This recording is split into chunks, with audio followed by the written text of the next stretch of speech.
Bloomberg's Caroline Hyde caught up with Tele2 CEO Allison Kirkby earlier in London and started by asking what the secret sauce is to their recent successes. Secret sauce being very focused on connectivity. We're a very simple, focused challenger mobile operator, and our mission is to fearlessly liberate our customers to live a more connected life. And so we've been very much just pushing connectivity. For a number of years we saw that over-the-top consumption would just increase, and we took the opportunity to think about, well, how are we going to monetize that over-the-top connectivity, and that's what we've been very much focused on. And so the focus has been disrupting certain countries. In particular, you're into the Netherlands in a big way, shaping up new unlimited packages for only €25. How are we seeing people move on to that? Are you managing to draw them from the competitors? Are you sparking any sort of price war here? Yeah, well, Netherlands is a great example where the consumer has been very, very badly served for many years because pricing has been held very, very high. So versus, the average consumption in Sweden up until recently has been about 4.5 gig per month. Netherlands was less than 1. Wow. But since Unlimited has gone into the market, since we've challenged the other MNOs in the market, you've seen consumption increase already in the last year to 2 gig per month. And we think, consumers get a much better experience when they're on 4G networks than they are on Wi-Fi, not just from a speed point of view, but also from a security point of view. So we're very much stimulating demand onto 4G networks, and we believe once you get consumers onto the 4G networks, they stay with you longer, they become more loyal, and that's what we want, just very satisfied customers that stay with us.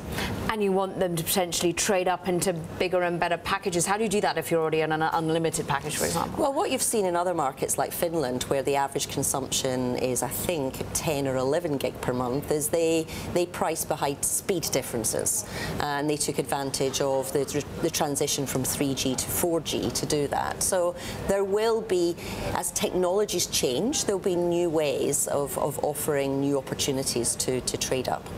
When you look at how Deutsche Telekom, Vodafone, Liberty Global have reacted in Netherlands, for example, how have they? Are they suddenly, like we saw in the US with T-Mobile, prompted everyone else to go to unlimited? Is that something you're seeing? And how do you keep a step ahead of that sort of competition? Well, what you're seeing is KPN and the Vodafone Liberty merger, they're very much focused on pushing the converged services, the bundle.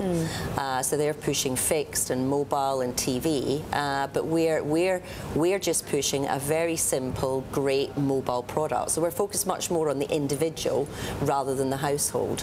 And so far that's working for us. Yeah, why not go for that triple play or quad play mix, though? It seems to have been the golden goose for a lot of the other players, particularly in Europe. Why does it not make financial sense from your point of view? Well, the consumer doesn't really need it. They only go for it if the operator discounts a part of the service.